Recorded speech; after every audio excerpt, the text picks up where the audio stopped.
Hello friends, राजहंस classes में आपका स्वागत है। और राजनीतिक विज्ञान की इस क्लास में हम चर्चा करेंगे राष्ट्रपति की शक्तियों के बारे में। ठीक है, राष्ट्रपति की शक्तियाँ। ठीक है मित्रों, राष्ट्रपति तो मित्रों, क्लास शुरू करने से पहले मैं आपको बता देता हूँ कि आप इन वीडियो को अधिक से अधिक संख्या में आप लाइक कीजिए, शेयर कीजिए और सब्सक्राइब कीजिए। ठीक है, तो राष्ट्रपति को दो प्रकार की शक्तियां प्राप्त होती हैं। कितनी? दो प्रकार की शक्तियां प्राप्त होती हैं। कौन कौन सी? सामान्य शक्तियां,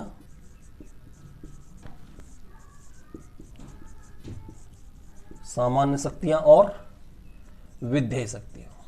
ठीक है, वो सॉरी, आपातकालीन शक्तियां। सामान्य शक्तियां और आपातकालीन शक्ति। ठीक है मित्रों, ये दो शक्तियां प्राप्त होती किनको? राष्ट्रपति को।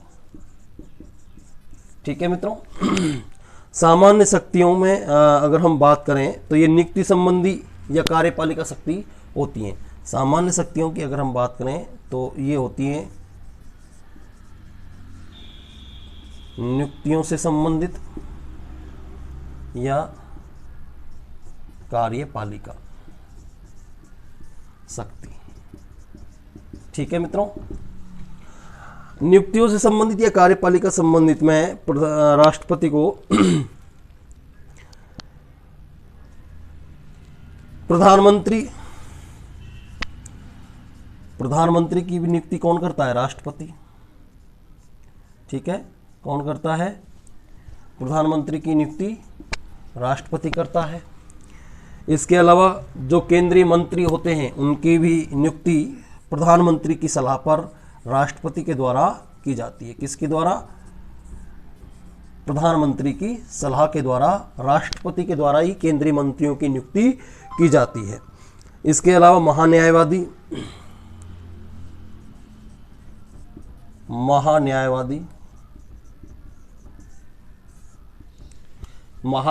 भारत के महान्यायवादी की नियुक्ति राष्ट्रपति के द्वारा की जाती है। एवं नियंत्रक एवं महालेखा परीक्षक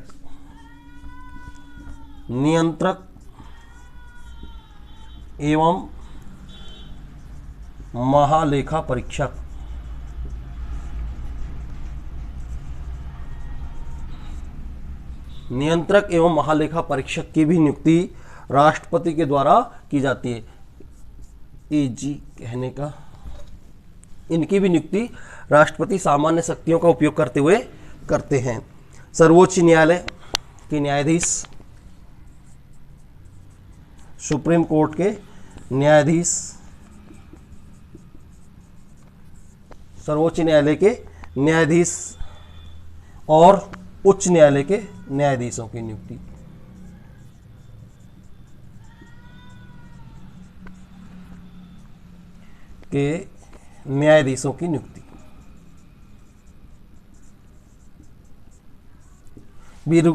उच्च न्यायालय और सर्वोच्च न्यायालय के न्यायाधीशों की नियुक्ति राष्ट्रपति सामान्य शक्तियों का उपयोग करते हुए करते हैं। इनके अलावा विभिन्न राज्यों के राज्यपाल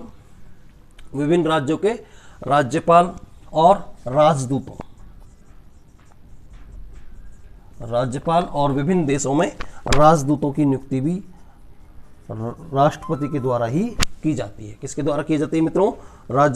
राष्ट्रपति के द्वारा ही की जाती है, सामान्य शक्तियों का उपयोग करते हुए। इन्हीं शक्तियों का उपयोग करते हुए इन्हें थल सेना, वायुसेना और नभ सेना, जल सेना, इन तीनों सेनाओं का प्रधान सेनापति या प्रमुख माना जाता है। केंद्रीय एवं राष्ट्रीय स्तर के अध्यक्षों की नियुक्ति राष्ट्रपति के द्वारा की जाती है। ठीक है, सामान्य शक्तियों में ही इनके पास कुछ वित्तीय शक्तियां होती हैं। सामान्य शक्तियों को भी हम कई भागों में बांटते हैं, जिनमें पहले हम देख चुके हैं कार्यपालिका से संबंधित शक्तियां। दूसरी होती हैं ये वित्तीय शक्तियां। दूसरी क्या होती हैं? वित्तीय शक्तियां। ठीक है मित्रों, ये सामान्य शक्तियों का ही रूप है। इनमें देश का बजट जो कि राष्ट्रपति के नाम से तैयार होता है, अनुच्छेद 112 के तहत। कौन से अनुच्छेद के तहत? वित्तीय बजट। ठीक है, जो वार्षिक वित्त बजट का विवरण राष्ट्रपति लेता है और राष्ट्रपति के नाम से ये संसद में प्रस्तुत होता है अनुच्छेद 112 के अनुसार। कौन से अनुच्छेद के अनुसार मित्रों? अनुच्छेद 112 के अनुसार देश का धन विधेयक, देश में धन विधेयक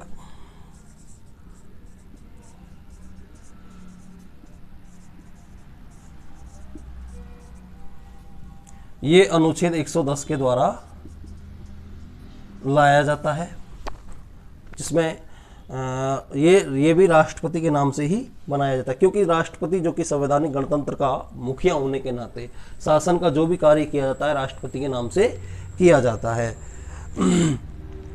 देश का वित्त विधेयक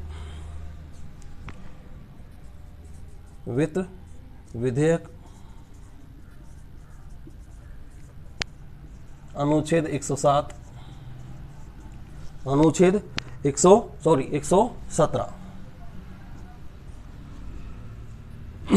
ये तीनों राष्ट्रपति की पूर्व अनुमति के केवल लोकसभा में ही पेश किए जाते हैं।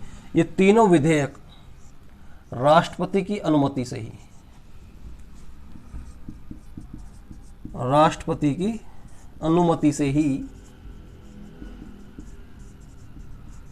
लोकसभा में प्रस्तुत होते हैं। बजट से संबंधित जो कि अनुच्छेद 112 राष्ट्रपति की स्वीकृति आवश्यक है।